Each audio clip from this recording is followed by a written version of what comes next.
Shalom, semangat pagi jemaat yang diberkati Tuhan. Kembali bersama dalam renungan pagi Jemaat Gemi Kanaan Medan Selatan di hari Rabu 14 Mei 2025. Doa dan harapan kita semua ada dalam keadaan sehat, penuh sukacita, tetap optimis menjalani hari baru. Siapkan hati kita mendengarkan firman-Nya, kita berdoa.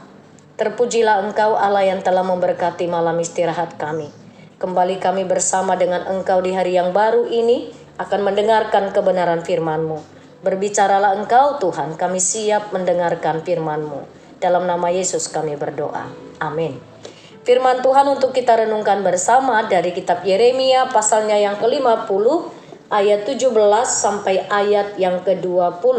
Jemaat Tuhan, saya membacakan di ayat yang ke-18 sampai ayat yang ke-19, demikian firman Tuhan. Sebab itu beginilah firman Tuhan semesta alam, Allah Israel. Sesungguhnya aku akan menghukum Raja Babel dan negerinya, seperti aku telah menghukum Raja Asur. Akan tetapi aku akan mengembalikan Israel ke padang rumputnya, supaya ia makan rumput di Karmel dan Basan, dan menjadi kenyang di atas pegunungan Efraim dan di Gilead. Amin. Tema firman Tuhan, kita hanya alat Tuhan.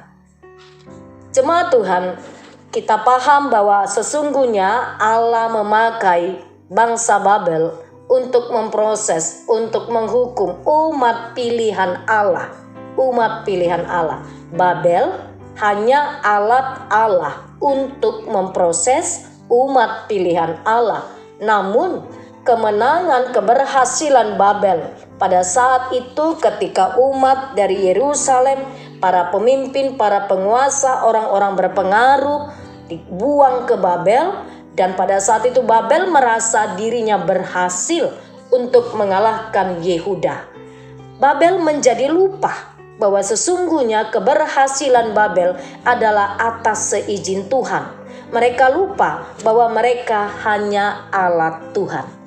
Jemaat terkasih, dalam ayat yang ke-18 ini kita belajar ada dua hal. Yang pertama, jangan pernah sombong, bahwa sesungguhnya kita adalah alat Tuhan.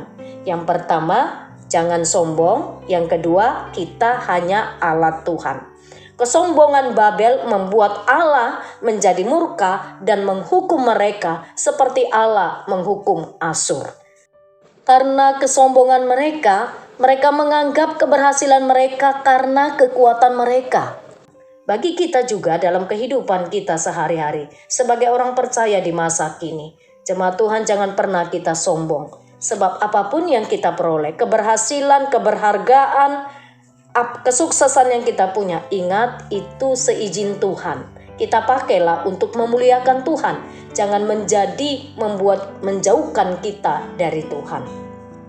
Yang kedua, kita ini hanya alat Tuhan. Kalau kita alat Tuhan, bagaimana mungkin alat lebih hebat daripada si pemiliknya, daripada Tuhannya? Kalau alat hanya digunakan sesuai dengan kehendak tuannya.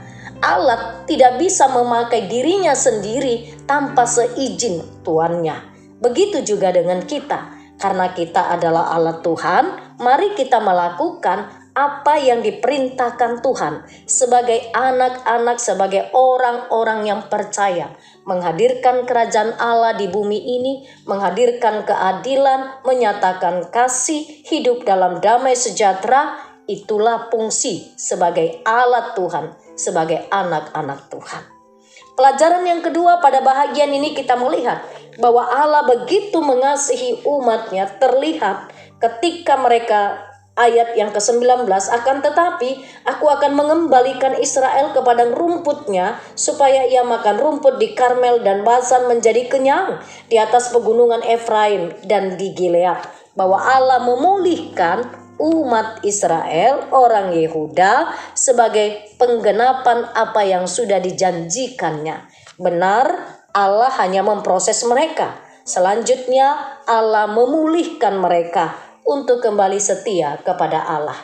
Ada banyak cara yang Allah lakukan untuk memulihkan kita. Jemaat Tuhan, ketika pergumulan, ketika sakit penyakit, jangan menjauhkan Jangan kiranya itu menjauhkan kita dari Tuhan.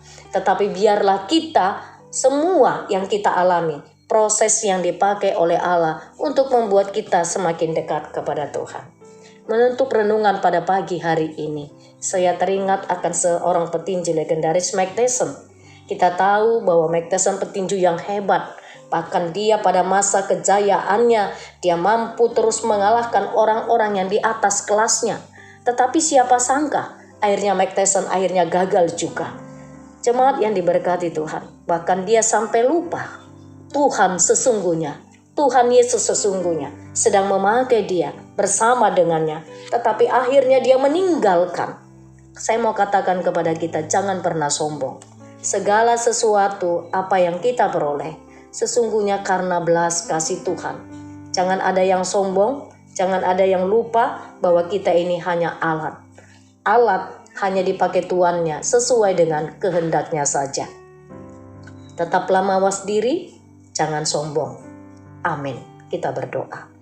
Bapa Surgawi, terima kasih firman-Mu sudah kami dengarkan. Tolonglah kami untuk tetap mengingat, menyadari, melakukan bahwa kami adalah hanya alat Tuhan. Alat untuk menghadirkan kerajaan Allah, menjadi perpanjangan tangan Tuhan di bumi ini, menyatakan kasih, keadilan, untuk berbuat kebenaran selama Allah masih memberikan kami kesempatan hidup di bumi ini. Sepanjang hari ini kami serahkan aktivitas kami kepadamu.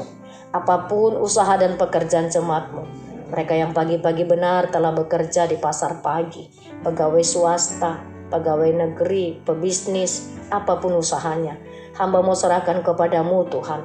Berbelas kasihlah Engkau supaya mereka hidup di dalam Tuhan, sehingga mereka berhasil di dalam setiap usaha yang dikerjakannya. Pada saat ini kami bawa jemaat-Mu yang mengalami kelemahan tubuh, siapapun mereka yang sedang berobat jalan, yang dirawat di rumah sakit, pagi ini dalam proses pemulihan, kami bawa kepadamu Inang Nyonya Siregar, Boru Panggabean, Opung Yunop, kami bawa kepadamu Amang Ramses Tampu Bolon, bahkan jemaat-Mu yang lain Tuhan. Biarlah Engkau hadir menjamah dan menyembuhkan mereka. Hamba bawa kepadamu untuk seluruh para pelayan ke dalam tangan-Mu. Kami para pendeta, majelis, speaker, guru-guru sekolah minggu, tim ibadah sesi 1, ketua-ketua sektor. Kami serahkan hidup kami kepadamu Tuhan. Pelayanan kami sekecil apapun di GMI Kanaan Medan Selatan ini, biarlah itu buah dari iman kami, membawa kami semakin dekat kepada Tuhan. Kami memiliki telinga seorang murid, hati seorang hamba yang terus mau taat untuk mendengarkan kebenaran firman-Mu dan menghidupinya. Pada pagi hari ini juga Bapa, kami menaikkan syukur kepadamu untuk anak-anak kami dimanapun mereka berada. Biarlah tetap ada di dalam pemeliharaan-Mu dalam tumbuh kembangnya, dalam setiap jenjang pendidikannya, di dalam pekerjaannya, tugas-tugasnya, mereka yang sedang mencari pekerjaan. Tuhan, kami serahkan seluruhnya anak-anak kami, baik yang bersama dengan kami maupun yang tidak bersama dengan kami. Tuhan memberkati kehidupan mereka, sehingga mereka menjadi anak-anak yang sukses, anak-anak yang memiliki hati yang takut akan Tuhan dimanapun mereka berada. Pagi ini kami menaikkan syukur salah seorang jemaat Tuhan, Bapak Tamsol Damrianto Sinaga. Hari ini genap berusia 44 tahun. Kami bersyukur untuk ulang tahun yang ke-44. Bertambah usianya, bertambahlah sukacita, kebahagiaan, hati yang takut akan Tuhan. Berkatilah kehidupannya dan kehidupan keluarganya. Kami serahkan di dalam tangan kasih-Mu. Terima kasih Bapa, di dalam nama Tuhan Yesus Kristus kami berdoa. Amin. Shalom, Tuhan Yesus memberkati.